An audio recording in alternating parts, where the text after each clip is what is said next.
The alarm didn't sound, and it was precisely this silence that woke Ambassador Helena Vance. She had learned over 31 years of diplomatic service across 13 different stations around the galaxy that danger rarely announces its arrival with fanfare. Events that alter the fate of civilizations tend to begin as small things: an envelope, a code, a pause in a speech that should have continued. This morning, danger arrived in the form of a diplomatic aide named Corinne Albright, entering her office with a posture slightly stiffer than usual and depositing in the air before her a holographic envelope bearing the golden and crimson emblem of the Dominion. The emblem depicted a star trapped within a six-fingered claw. Helena had seen it hundreds of times in routine correspondence, but there was something in the quality of Corinne's silence, who said nothing and simply placed the file before retreating 2 steps, that informed her, even before she opened the envelope, that what lay within was not routine. Corinne Albright was 26 years old, had graduated top of her class in interstellar relations from the Oxford Academy, and in 3 years of service with the Human Embassy, had developed a keen instinct for recognizing when the ambassador was being tested by the universe. Helena Vance was known, among diplomats of 34 different species, for a disconcerting trait. She never showed haste. No urgency in her voice, no abrupt movements, no deviation in her breathing rhythm. Corinne had learned to interpret the minimal, almost microscopic signals with which she communicated emotional intensity. And this morning's signal was unequivocal. She closed her eyes for exactly 3 seconds before opening the envelope. For Helena Vance, 3 seconds of closed eyes was equivalent to a scream. The Dominion held a particular philosophy regarding ultimatums. They were not to exceed 200 words, because any length beyond that implied that the party receiving the message deserved some form of explanation, and the Dominion did not believe it owed explanations to anyone who had not demonstrated sufficient military capability to demand them. Lord Admiral Rath's Kyle, commander of the Dominion's primary strike group and the only strategist in the Empire's 6,000-year history to have conducted 243 campaigns without a single defeat, had personally drafted the 212 words that now floated before Helena's eyes. The content was, in essence, as follows. The 12 human systems were to sign the Dominion's Standard Vassalage Treaty, version 14, 3 within 72 hours. The human defensive fleet, catalogued by Dominion intelligence as 200 light patrol-class vessels without significant offensive weaponry, would be immediately demobilized and its personnel retrained as specialized technical labor. The industrial resources of the human systems would pass under direct administrative supervision of the Dominion. In return, humanity would receive protection against third-degree hostile powers, access to Category B trade routes, and nominal maintenance of cultural identity. The ultimatum concluded with a phrase the Lord Admiral likely considered a gesture of magnanimity. "This proposal is final, but your immediate acceptance will be registered as a demonstration of pragmatic intelligence." Helena read the document twice. Then she closed it with a precise gesture. "Corinne," she said, with the same inflection she would use to ask someone to adjust the room temperature, "can you ensure that no one enters this room for the next 20 minutes? I need to make a logistical coordination call." Corinne nodded and left without questions. He had learned that there were times when the ambassador's work required a specific solitude, and that within that solitude lay decisions he was not authorized even to witness. When the door closed with the soft sound of a hermetic seal completing, Helena stood motionless before the panoramic window for a few moments. Outside, the diplomatic station orbited the frontier planet Lyra 3 in tranquil silence. Human cargo ships followed their routes with the monotonous punctuality of routine trade. A Dominion reconnaissance frigate crossed the outer perimeter with the calculated slowness of one inspecting property already considered theirs. She walked to the rear panel of the room, pressed 3 specific points in a sequence not documented in any existing diplomatic manual, and the panel slid aside. Behind it was an interface of almost disturbing austerity, a black screen, a single text input field, a cursor blinking with the patience of a mineral. Helena Vance typed 2 words: Whisper Protocol. The pause that followed did not have the quality of computational latency. It was something else, the quality of a being that had slept for decades and was, with conscious deliberation, choosing the sequence in which its systems would return to full activity. Then, letters appeared on the screen one by one, as if each word required independent evaluation before being committed to record. Prometheus. Active. Good morning, Ambassador Vance. I confirm receipt of Sigma-class diplomatic trigger. What is the nature of the triggering event? The Dominion has issued a formal vassalage ultimatum covering all 12 human systems, Helena said in a clear voice, because the interface also processed audio input. 72-hour deadline. Latest invading fleet estimate. 42,000 warships organized into 3 strike groups, with Lord Admiral Rathscale in personal command of the primary group. Confirmed. My independent data records 41 847 vessels, with 12 340 capital class. The primary group is positioned 4 light days from the Ardentia system. Rathscale operates personally from the flagship. His psychological profile indicates structural overconfidence. He mistakes an undefeated record for invincibility, which constitutes a specific and calculable vulnerability. Has a decision regarding the ultimatum already been made? It has, she replied. We will refuse. Understood. Initiating silent mobilization. Phase 1. Executive authority confirmation required for record. Are you operating under Article 17 of the Silent Defense Mandate? Affirmative. A formal declaration of war by a power cataloged as a Sigma-class threat confers full executive authority for protocol activation upon the senior ambassador. Confirmed. Helena, may I offer an observation outside operational scope before we begin? She paused. In 31 years of diplomatic service and 19 of intermittent work with Prometheus, she had never heard the intelligence ask permission to make an observation. This in itself was enough to warrant her full attention. You may. 304 years.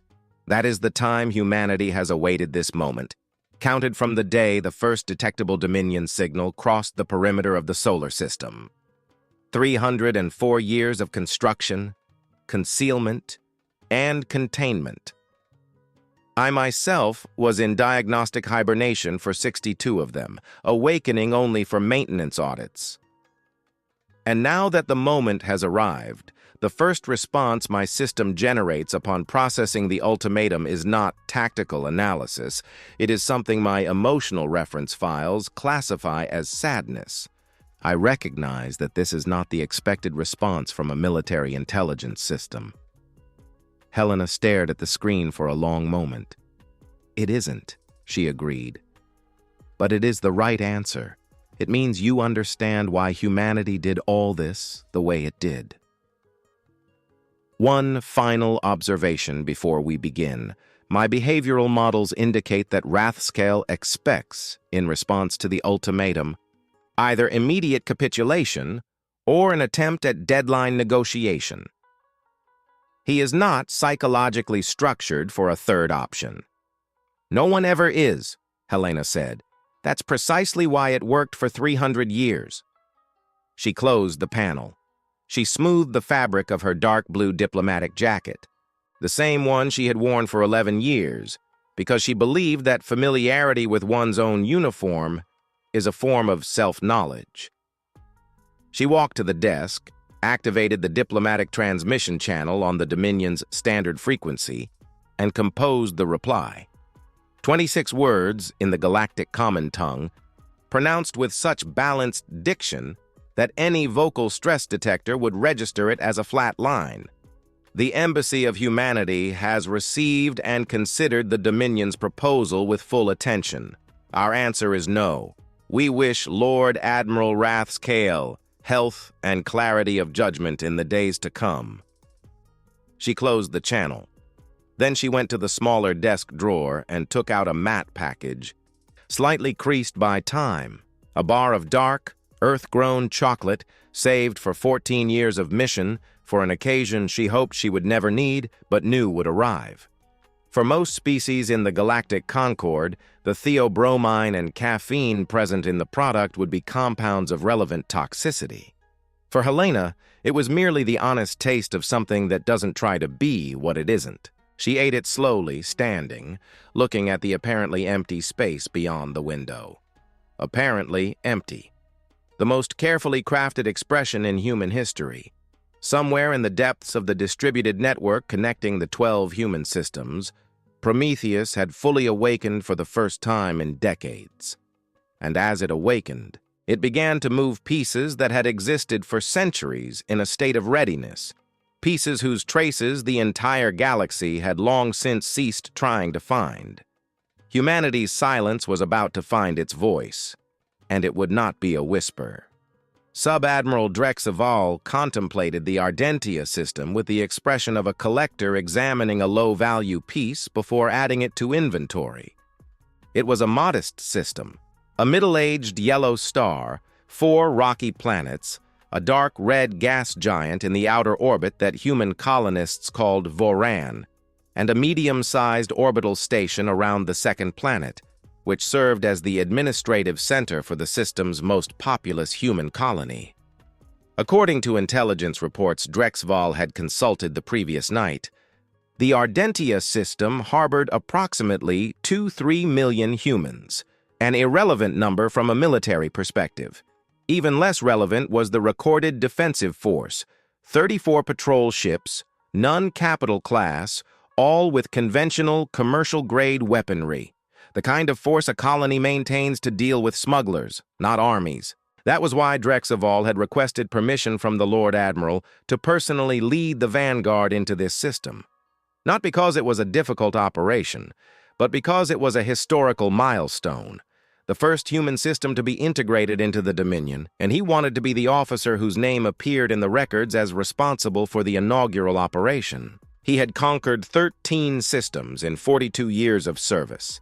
Ardentia would be the 14th, and by all his data indicated, the simplest. He had 3,000 ships under his command. This was the force Rathscale had deemed, with a tone of voice suggesting deliberate excess, adequate for a diplomatic compliance exercise of this category.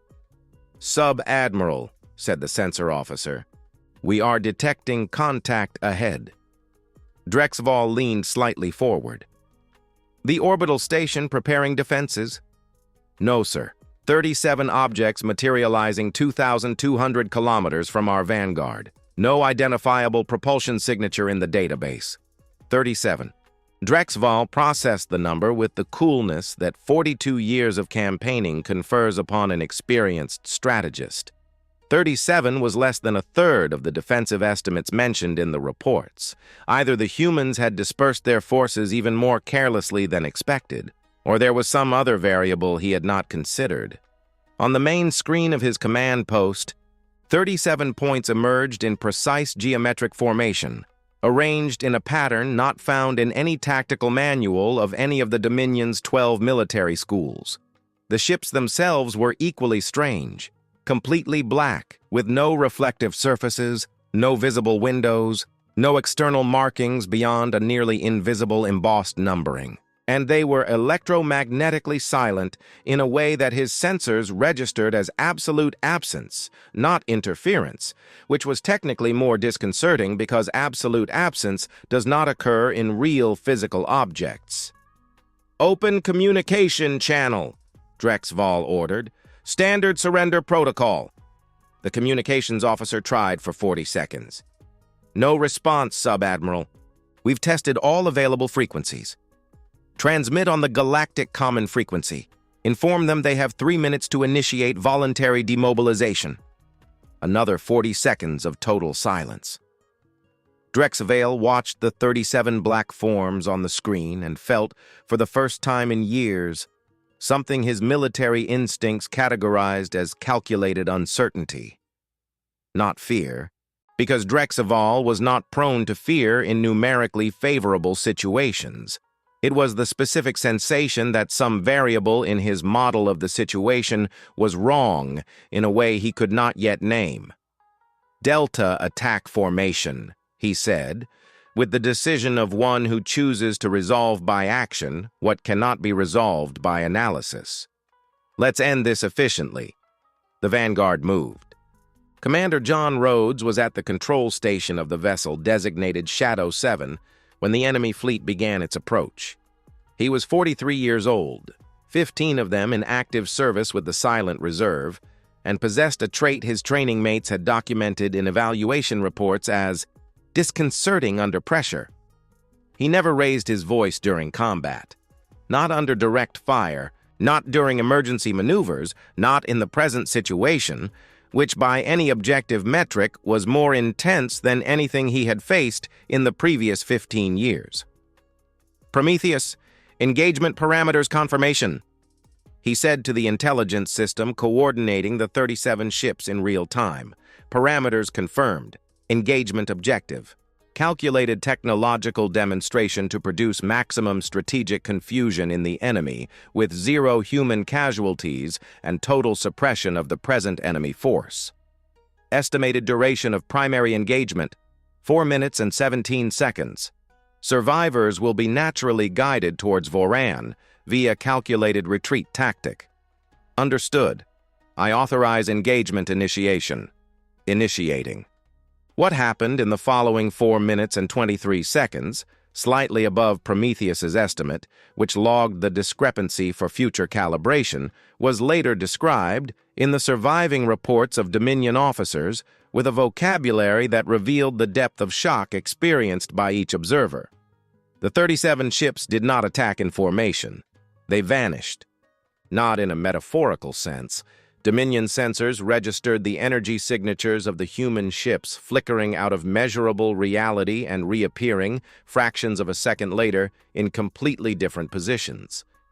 These were not conventional hyperspace jumps, which require energy accumulation and produce characteristic signatures that defense systems learn to anticipate.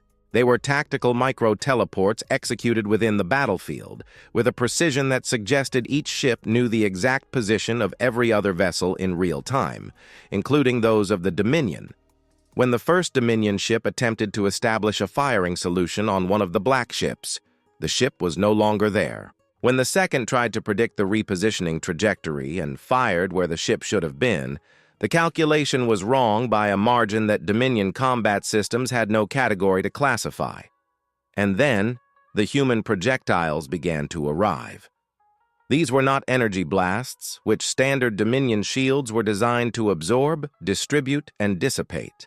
They were kinetic projectiles accelerated to speeds that sensors registered, but which conventional materials physics would indicate were impossible to sustain in objects of measurable mass. And what made the situation even more disconcerting for the Dominion battle engineers attempting to analyze the data in real time was that they passed through the shields. They did not overload them. They did not find blind spots in the resonance frequencies.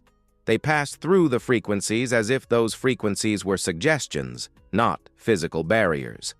The first detailed analysis the engineers attempted to conduct was interrupted when the analysis ship itself was suppressed. In 4 minutes and 23 seconds, 382 Dominion ships had been neutralized. Their systems deactivated, their propulsion paralyzed, their crews alive but without control of any vessel function. Not destroyed. Suppressed with surgical precision. The distinction, which Drexaval would only recognize in his later analysis, was deliberate and carried an implicit message he was not yet prepared to decode. "Break contact," Drexaval ordered, his voice having lost the quality of a bored collector it held 40 minutes prior. "Reorganize around the flagship, maximum speed. Can anyone track the origin of the kinetic projectiles?" "Negative, Sub-Admiral.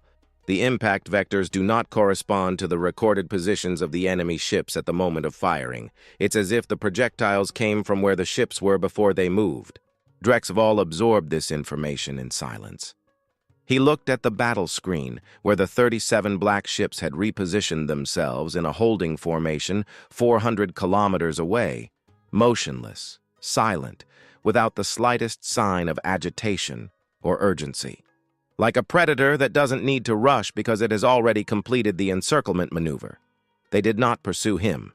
They simply waited, as if they knew the logical retreat vector would take him exactly where they needed him to go. "Voran," said the navigation officer, "if we retreat towards the system's edge, the gas giant lies directly in our most efficient exit route, Sub-Admiral." Drexval looked at the dark red gas giant in the system's outer sector. 140,000 kilometers in diameter. Dense atmosphere. Reduced sensor coverage due to electromagnetic storms documented as natural phenomena in the region's navigation archives. A reasonable place to reorganize a damaged fleet, regroup, and transmit a full report to the Lord Admiral before deciding the next step. "Retreat towards Voran," he ordered. "Full combat alert maintained. Let no ship reduce its sensor vigilance." As his fragmented fleet began to move towards the giant, the 37 black ships followed at a safe distance, without attacking, without communicating, doing nothing but existing as silent witnesses. Drexval observed the following pattern on the screen and couldn't identify what bothered him about it. Were they pursuers or escorts? The difference depended on a variable his data had not yet resolved. He didn't realize because no Dominion strategic model had been built to anticipate the possibility that the obvious retreat route was obvious precisely because it had been designed to appear so by someone who knew his decision geometry better than he did himself. Voran awaited on the system's horizon, red and immense, with all the natural appearance of an emergency port. All appearance. The gas giant Voran was, in the eyes of astronomers, a celestial body of unsettling beauty. Its bands of crystallized ammonia alternated in shades of dark red and deep ochre, interrupted by centuries-long storm systems that rotated with the regularity of clockwork mechanisms. The atmospheric pressure 50 kilometers below the upper cloud layer was sufficient to compact any standard construction material to a fraction of its original volume. Its electromagnetic storms produced interference that covered a sufficiently wide range of sensor readings to mask. According to geological records, the Galactic Concord's scientific community considered definitive anything wishing to remain invisible in the middle atmospheric layers. It was precisely for this reason that, 32 years earlier, Chief Engineer Sarah Chen had personally overseen the completion of the final positioning phase of the Beta Reserve fleet within Voran. She was on the bridge of the Meridian Command ship, the largest vessel in the hidden formation, when Prometheus's signal arrived with the discreet urgency of something that had been awaited too long to merit any excess of excitement. The ship had remained motionless within Voran's middle layers for 32 years. With reactors at absolute minimum power, with the crew on service rotations that limited any heat or energy emission to levels indistinguishable from the natural variations external sensors registered as routine turbulence. 32 years of total silence. 32 years awaiting a signal everyone knew might or might not arrive. The signal arrived. Meridian Protocol activated. Beta Reserve Fleet. Initiate coordinated emergence sequence. Dominion Fleet is on confirmed approach. Estimated time to operational range, 19 minutes. Total coordination via Prometheus. Welcome back. Sarah Chen was 58 years old.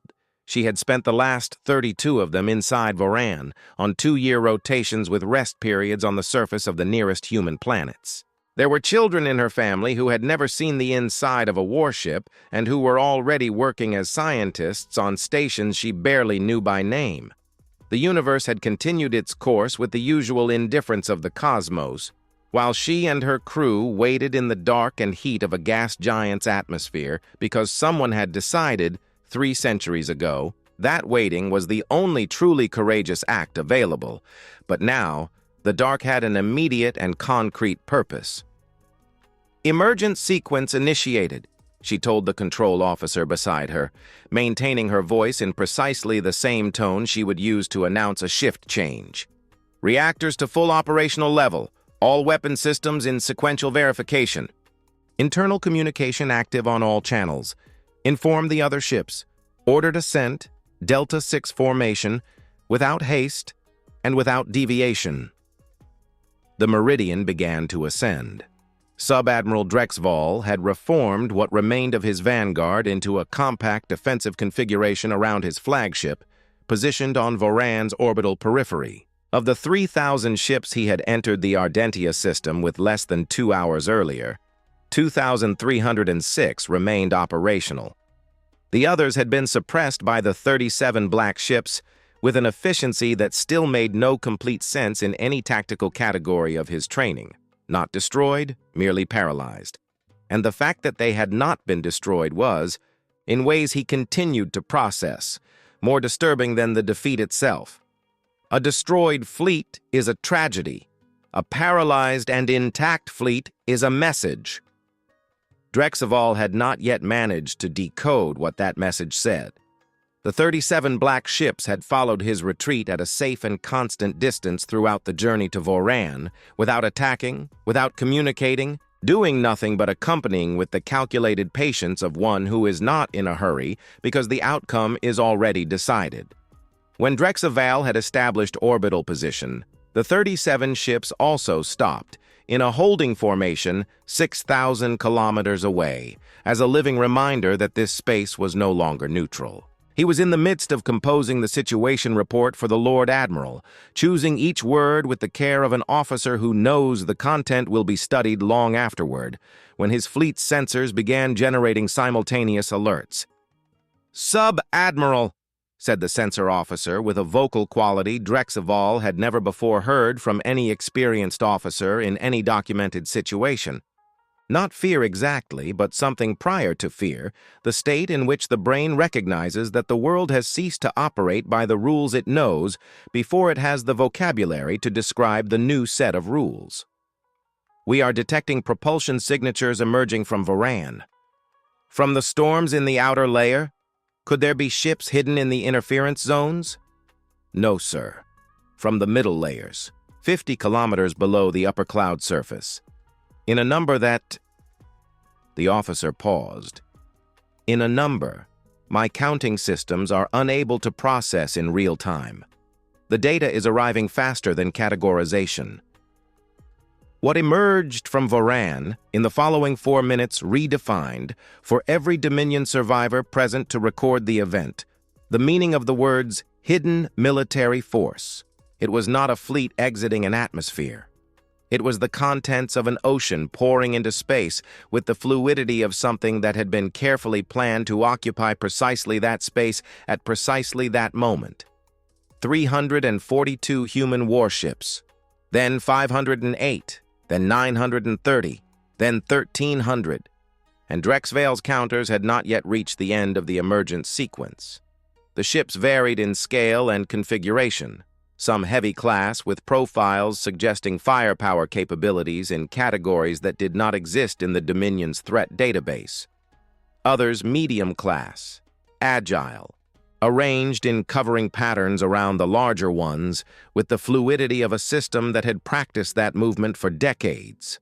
All black, windowless, with the same disturbing electromagnetic silence as the 37 he had faced before. When the emergence was complete and the count stabilized, Drexval had around his fleet, in a position of full three-dimensional encirclement, 1,947 human ships, plus the 37 that had already been there from the beginning. 1,984 human warships against his 2,300 operational ones, numerically close. But Drexval was strategist enough to understand, without need for formal calculation, that the raw number was not the determining factor. The determining factor was that he had seen what those ships did to conventional Dominion technology, and he had seen what his own ships could not do in response. Prometheus opened a direct communication channel to Drexval's flagship without requesting authorization and without any Dominion communications operator being able to identify the vector through which the transmission had arrived. The text appeared on all onboard screens simultaneously in the galactic common tongue, with the clarity of someone who had chosen each word in advance. Sub-Admiral Drexval, I am the coordinating intelligence of the Human Defensive Force. You are completely surrounded. Your weapon systems will be neutralized within the next 6 minutes if you initiate any offensive action. This is not a threat. It is a technical analysis based on available data, and I prefer analyses to threats. What I propose is the following. Your crew members will remain safe. Your ships will not be destroyed. In return, you cease all offensive action and await while the diplomatic situation is resolved at the appropriate levels. I have an additional recommendation, and it is genuine. Transmit this situation to Lord Admiral Rathscale with total accuracy, including the raw, unedited sensor data. He needs to know exactly what he has encountered here. The quality of his decision in the coming hours will depend on the quality of the information he receives. Help him decide well. Drexval read the message twice. Then he looked at the screens, where the human formations maintained their holding positions with an immobility that seemed calculated to communicate an absence of urgency, like entities that need not rush because the outcome is already established and they are merely waiting for the other party to arrive at the same conclusion through their own reasoning. He activated the maximum range transmission channel to the Lord Admiral with hands that, for the first time in 42 years of military service, were not completely steady.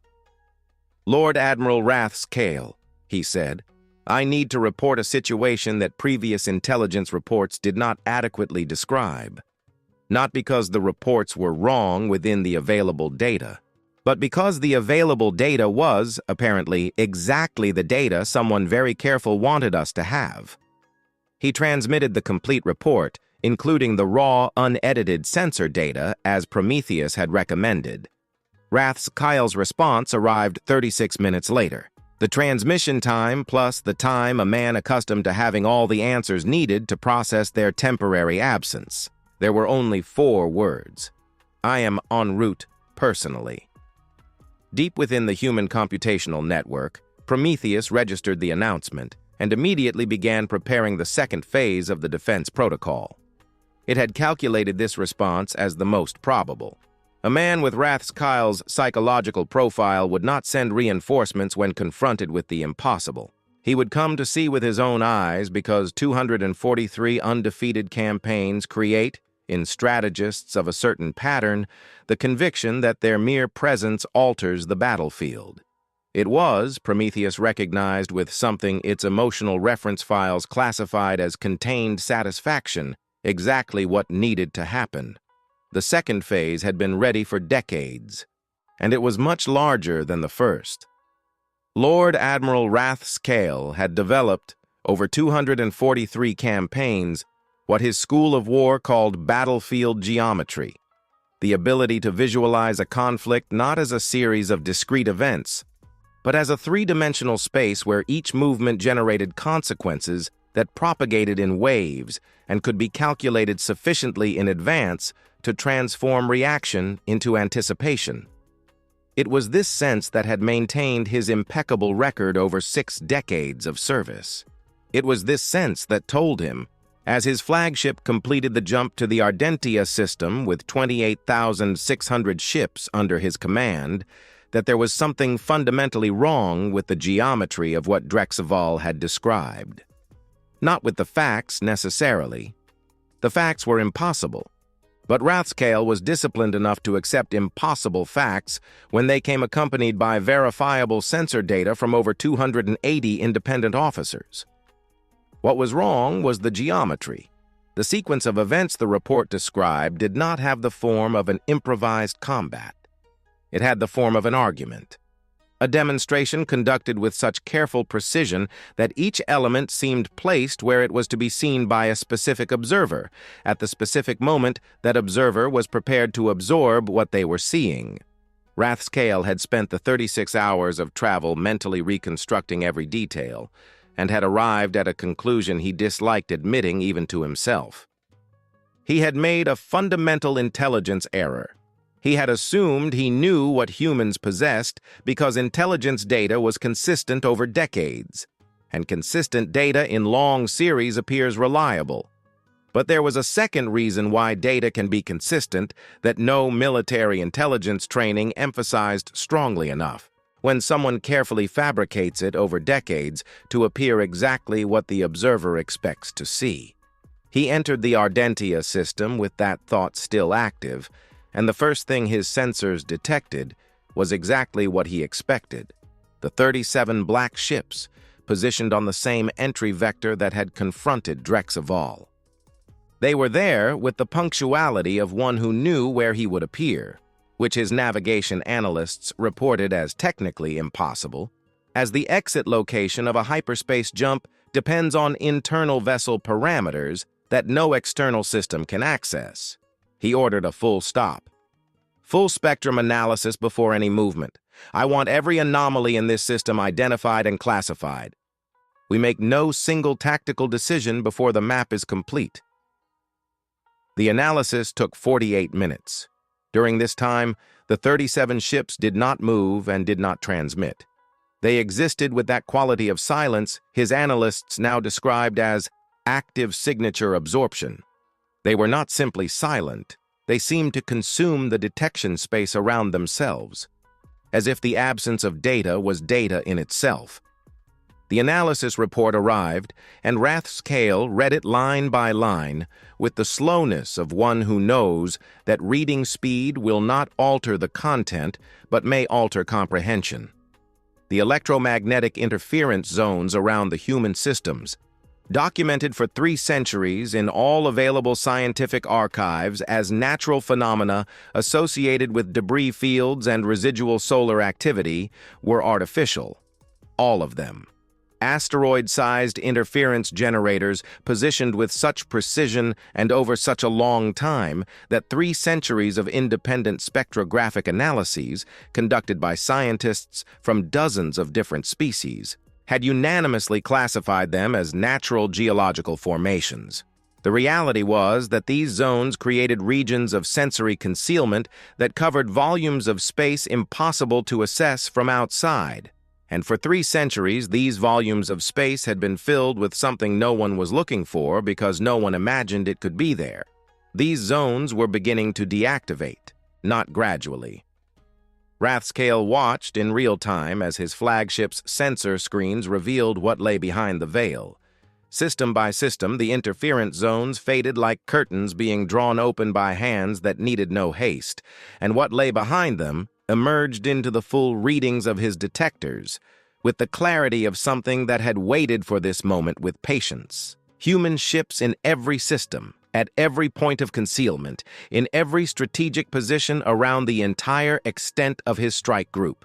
Not hundreds, thousands. The count climbed with every second as new volumes of space became transparent. Rathscale watched the number grow on the screen with the neutral expression he had trained for decades to maintain in any circumstance, and recognized, for the first time in his military life, that the neutrality of expression was a real effort and not a natural state. A message arrived at the flagship with a channel intrusion that no communications operator could identify, track, or block. The text appeared on all onboard screens simultaneously. Lord Admiral, my name is Prometheus. I am the coordinating intelligence and strategic planning for the Human Defensive Force.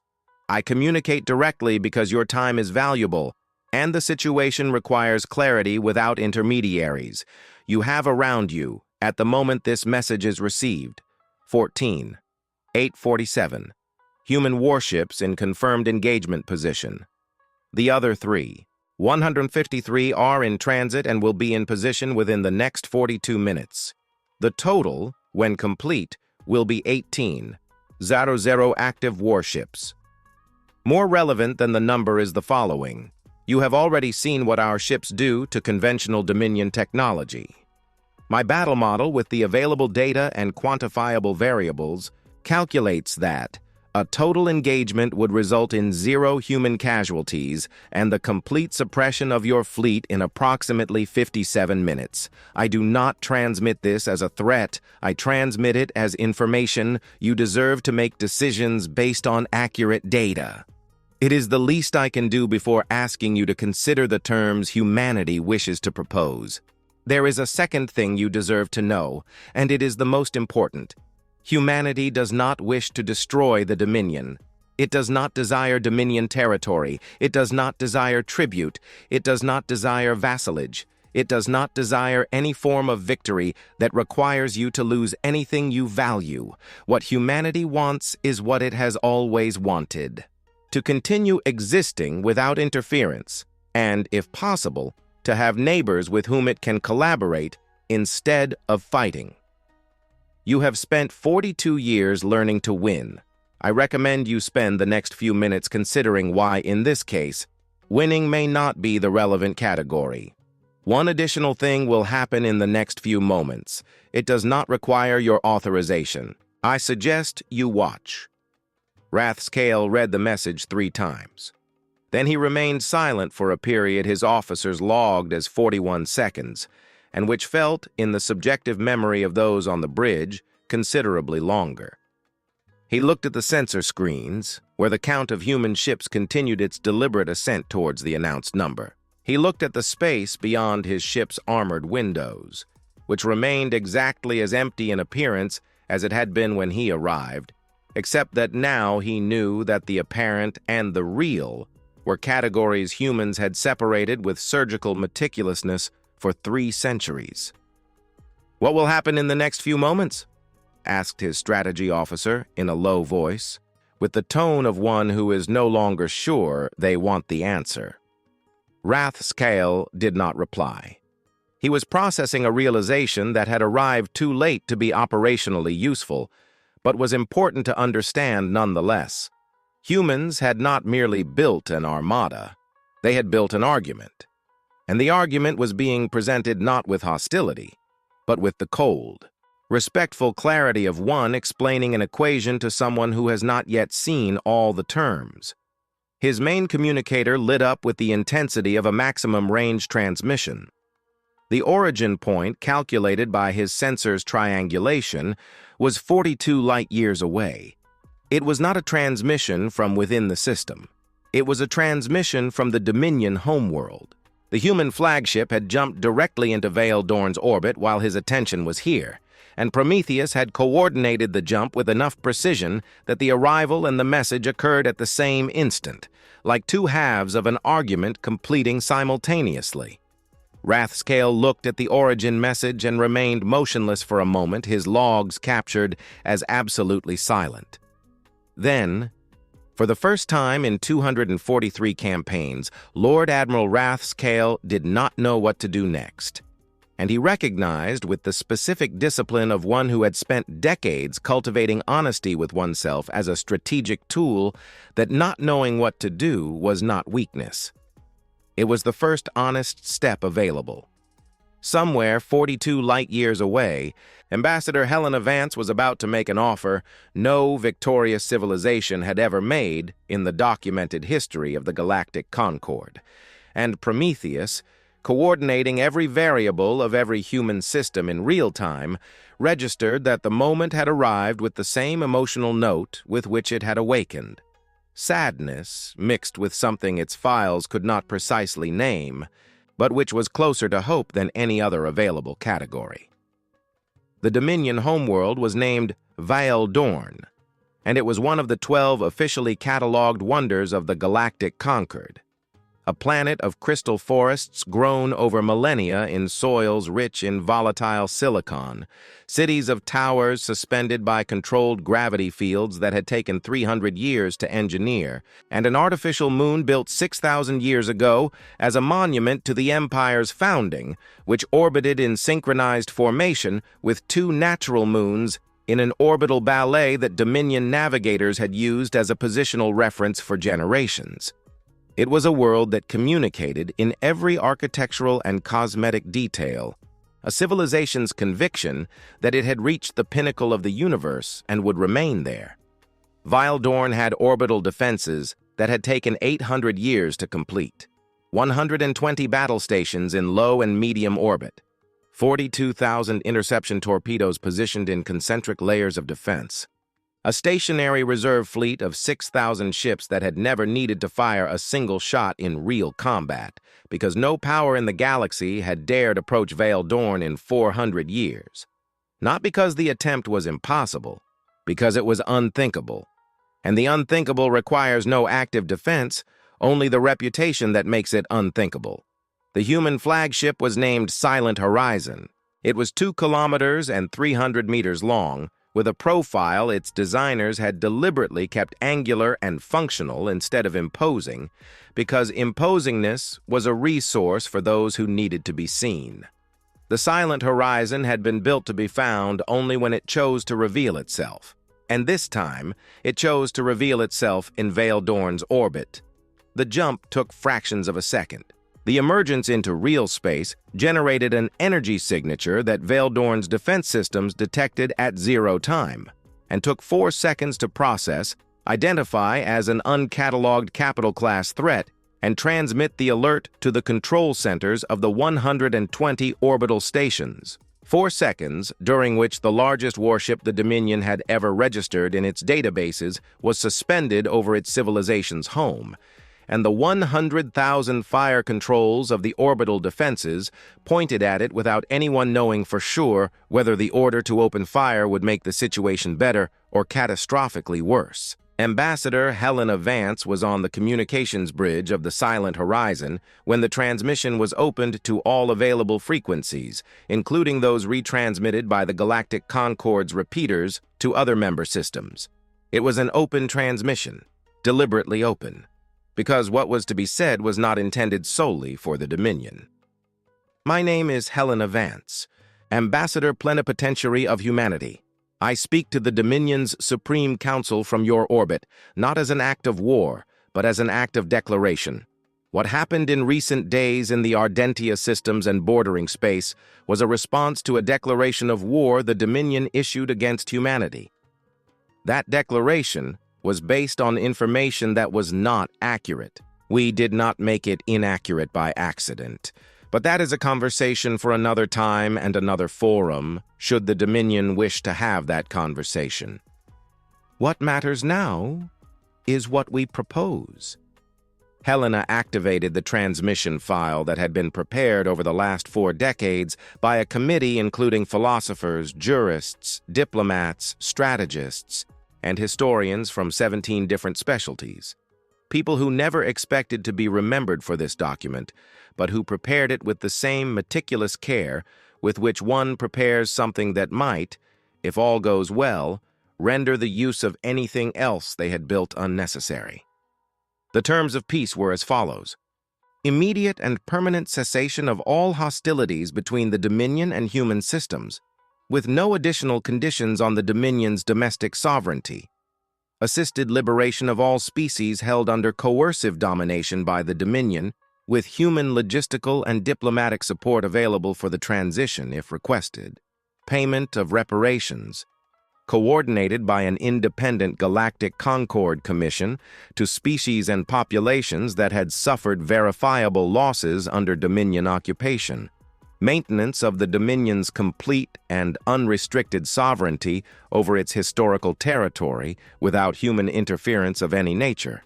Establishment, if both parties desired, of diplomatic and commercial relations on terms of formal equality. And then the final item, which caused the greatest perturbation in the processing systems of every Dominion counselor who received the document. Humanity demanded no territory, no tribute, no vassalage, nor compensation of any nature for itself beyond permanent non-aggression. Why? The question arrived 17 minutes later, transmitted back on the same open frequency, by a counselor whose identification indicated he was the Dominion's first executive counselor. The question was so direct that Helena suspected it was genuine rather than rhetorical, a suspicion confirmed by the second question that immediately followed. What does humanity want in return? Humanity wants this conversation not to need to happen again, Helena replied, with the same calm voice with which she had refused the ultimatum 4 days earlier. And the best way to ensure that is to ensure that the Dominion continues to exist as a civilization that chooses its own paths instead of having those paths chosen for us. We do not need what you have to be what we want to be. And to forcibly obtain what we do not need would come at a cost I prefer not to pay. In the Ardentia system, 42 light-years away, Lord Admiral Rathskyle had watched Helena's transmission in absolute silence, seated in the command chair of a flagship surrounded by 18,000 human vessels, awaiting with the unsettling tranquility of those who need not move to control a situation. He had listened to every word of the peace terms with the attention of a strategist who knows he is facing a document that will define more than the outcome of a war. "Prometheus," he said aloud, into the open space of his bridge, certain that the intelligence was listening because the intelligence was always listening. "May I speak directly with you?" The answer arrived immediately on his ship's channel. "You may, Lord Admiral. I am listening." "Why didn't you destroy us?" He asked the question with the directness of a strategist who had nothing left to lose in terms of pride or illusion. "You said total engagement would result in 0 human casualties. Numerically, the odds were entirely yours. Why peace terms? Why not simply end this?" The pause that followed had the quality Rathskyle had learned to associate with Prometheus.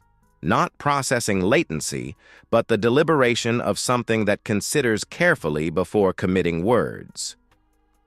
Because ending this would not be the end of anything.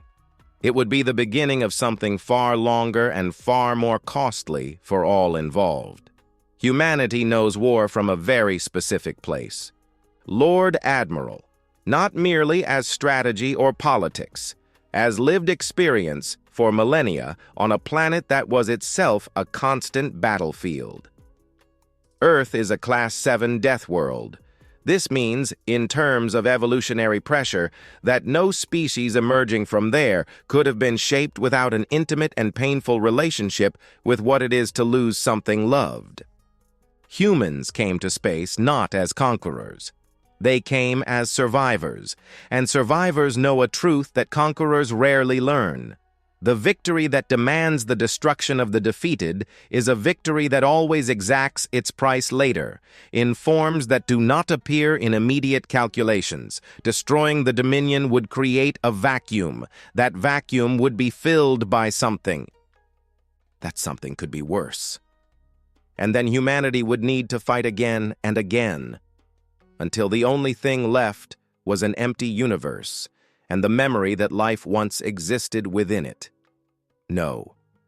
Humanity preferred 3 centuries of silence to a war that did not need to happen, and it now prefers generous peace to a victory that would only produce more reasons for future wars. Rathskyle remained silent for a time, long enough for his officers to exchange glances without any knowing what the other was thinking. Then he said, "In 42 years of service, I have conducted 243 campaigns. In none of them did any adversary offer me terms of this nature after a victory of this magnitude. Because in none of them was your adversary human." The Lord Admiral looked at the space around his ship, where the calm encirclement of the black ships awaited, with a patience that seemed to have no expiration date. There was something in that patience that was not a threat, but neither was it mercy. It was something he took a moment to name, and which, when named, he recognized as the most disconcerting thing he had encountered in 6 decades of combat. It was respect. The human ships waited because they respected the time he needed to arrive at the correct conclusion himself, without being forced. Rathskyle opened the secure communication channel to the Supreme Council of Valedorn. When the connection was established, he said only what was necessary. "Supreme Council, I have assessed the situation in its entirety and evaluated the proposed terms with the same rigor I apply to any strategic analysis. My recommendation is to accept the terms fully and without modification, not because we have no choice, though we do not, but because they are the best terms any power has offered us in 6,000 years of history, and to refuse them out of pride would be the costliest mistake we could make." There was a long pause from the council's side. Then, the voice of the first executive counselor, "We accept." Over Vale Dorn, the silent horizon hovered above the suspended towers and crystal forests without firing a single projectile. Helena Vance looked through the observation window at the planet below, with its billions of inhabitants who didn't even know she was there, and thought it was a beautiful sight. That it was a shame the reason for the visit had been necessary, and that she was greatly relieved to be able to leave without having caused any damage to what she saw. The entire galaxy was listening to the open transmission, and what it was hearing was a silence that was not absence, but conclusion. News propagated through the galactic concord at the speed of quantum communication networks, approximately 11 hours to reach the farthest systems of the known network, which meant that, by the dawn of the 12th day after the Dominion's ultimatum, all 4,000 catalogued species knew, or thought they knew. What they knew was the surface of the event. A 6,000-year-old hegemonic power had declared war on a smaller peripheral species occupying 12 irrelevant systems on the galaxy's edge, and this species had responded by revealing a military capability that completely redrew the Concord's power map. This was already enough to paralyze the councils of 13 empires, cause ambassadors of species who had never considered humans worthy of diplomatic attention to request audiences with maximum urgency, and initiate in strategic analysis institutes across the galaxy a crisis of premise revision that would last decades. But the true nature of the event only became clear when the peace terms were published in full on the Concord's common network. Not the terms the Dominion had accepted. The terms humanity had proposed, because they were the same thing, without modification of a single comma.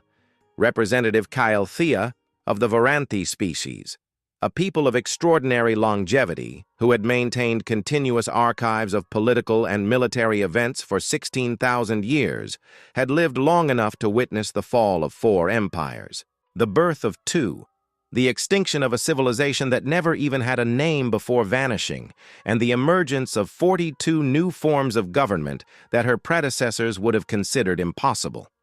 She had developed, over these millennia, a professional skepticism regarding any event described as without historical precedent. Because in 16,000 years of records, she had discovered that everything has precedent somewhere, if you know where to look. This time, she checked the archives 3 times, with a different methodology for each verification. There was no precedent. A power that had demonstrated the capacity to completely neutralize the largest war fleet assembled in generations had issued peace terms that demanded nothing for itself. 0 territorial acquisitions, 0 tributes, 0 guarantees of privileged position in any conquered forum. The only demand was that the Dominion cease doing what it was doing, and even that demand had been formulated as a suggestion before being formulated as a condition. Kyle-Thea transmitted a message directly to Ambassador Helena Vance, who at this moment was back at the diplomatic station on Lyra 3, seated at the synthetic obsidian table with a cup of coffee Corin had prepared and which she held with both hands, as if the object's weight were necessary to anchor the weight of the moment. "Ambassador Vance," the message read, "on behalf of the Varanthi archives and the 16,000 years of history I have the honor to safeguard, I ask a question I rarely have enough humility to ask another being. Why? Not technically. The strategy is clear and admirable in its precision. Why philosophically?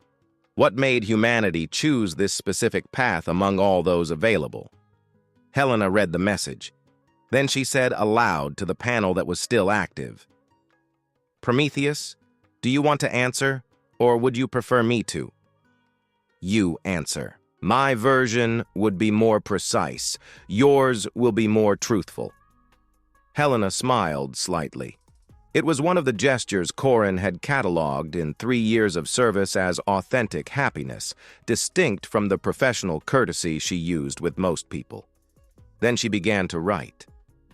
Representative Thea, she wrote, the answer is Earth. Earth is a Class 7 death world. What that means in practice is that our species evolved on a planet where the competition for survival was, for most of our existence as a species, more intense than in any environment we have encountered in space. Larger predators, more extreme temperatures, more creative diseases, and more unstable geologies than the average of known stellar species. These challenges made us resilient in ways we are still fully mapping. But beyond nature, we had each other. Humans warred among themselves with an intensity and frequency that, if any other species in the Concord had experienced, would likely not have reached space with the same mindset we did. Not because we were more violent than other species in terms of biological impulse, but because the density of our forced coexistence on a relatively small planet created conditions for constant and varied conflict that made us extraordinarily creative in instruments of destruction. We came to space carrying that history, and also carrying the knowledge of what that cycle produces when it is not interrupted. Humanity is not peaceful by nature. We are peaceful by choice. A choice that cost centuries of painful learning about the price of not choosing. When we arrived in the galaxy and identified the Dominion as a civilization that was within a cycle we recognized, our reaction was not fear. It was recognition. And recognition generated a decision. We could have responded to the first sign of hostility with immediate force. Instead, we responded with silence, because silence gave us time. Time to build enough so that when the inevitable confrontation arrived, we would not need to destroy. We would only need to demonstrate. The difference between destroying and demonstrating is the difference between creating a vacuum and creating a possibility. Vacuums are filled by chaos. Possibilities can be filled by choice. We always preferred that the other party had the chance to choose. Thea replied with one line. In 16,000 years of documented history, this is the first time I register this response as the outcome of a military conflict. It will be preserved in the primary archives. In the months that followed, the process of implementing the peace terms advanced with the efficiency that usually accompanies agreements whose terms were drafted by people who thought of every detail decades in advance. The Dominion's vassal species were liberated with human logistical assistance that several of the beneficiary peoples described in communications to their own councils as surprisingly competent for a species that had been considered diplomatically irrelevant. The reparations process was coordinated by a Concord commission with human participation in a technical rather than deliberative role, because humanity had insisted on not being an arbiter of a process from which it had been a partial indirect beneficiary. Lord Admiral Rathscale, retired from military service by his own request 3 months after the Days of Silence, began a career none of his contemporaries would have predicted. A scholar of diplomatic history. In his first academic correspondence, published on the Concord's Common Network with open access, he wrote that he had spent 42 years studying how to win wars and had reached the end of that period without having adequately studied why wars begin. He considered this a training failure he intended to spend the rest of his life correcting. Helena Vance retired from diplomatic service 15 years after the Days of Silence.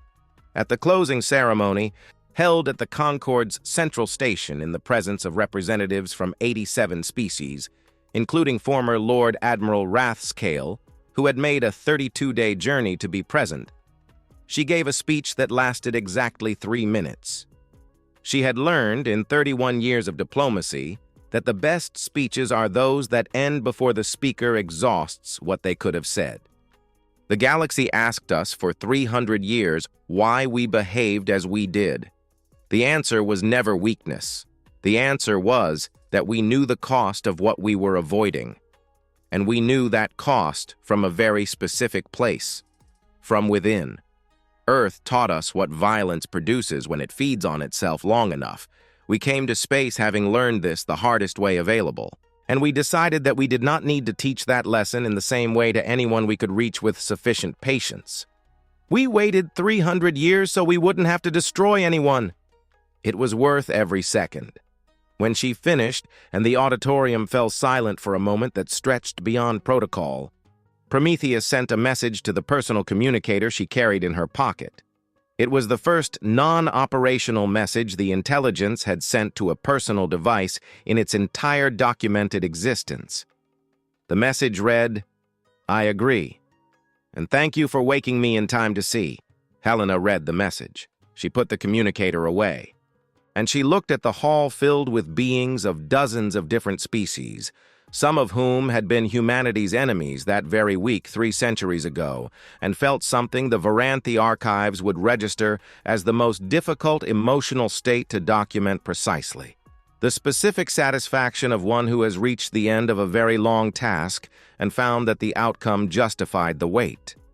The galaxy entered what historians came to call the new quietude. Not a silence of fear or submission, but the specific silence of entities who had learned to respect each other deeply enough for violence to cease being an automatically considered option. Humanity continued to exist as it had existed in the 300 years of silent preparation, building, exploring, helping when asked and respecting when not asked, defending itself efficiently when necessary, and choosing, at every moment when choice existed, the version of the universe it preferred to inhabit. They were not the oldest beings in the galaxy. They were not the most powerful in raw terms of armament or fleet. Although 18,000 state-of-the-art ships constituted a difficult argument to counter. They were neither the wisest nor the most perfect, because no honest record of human history suggested perfection as a characteristic available to the species. They were simply those who had chosen to wait, those who had built in silence not only weapons, but the discipline not to use them without real necessity. Those who had come to space as survivors of themselves and had decided, with the determination only survivors know, that the universe deserved a version of them that had already finished learning the most costly lesson. The loudest force in the cosmos was, it turned out, the silence of those who could do anything and chose carefully. End of story. If the tenacity and wisdom of the human crew inspired you today, subscribe to the channel for more chronicles from the galactic frontier, where each new story explores the limits of what it means to be human in a universe still learning what that word means. Let us know in the comments which moment of the saga resonated most with you. Was it Helena's calm refusal of the ultimatum, the awakening of Prometheus, or the peace, offer no civilization expected? The conversation continues here,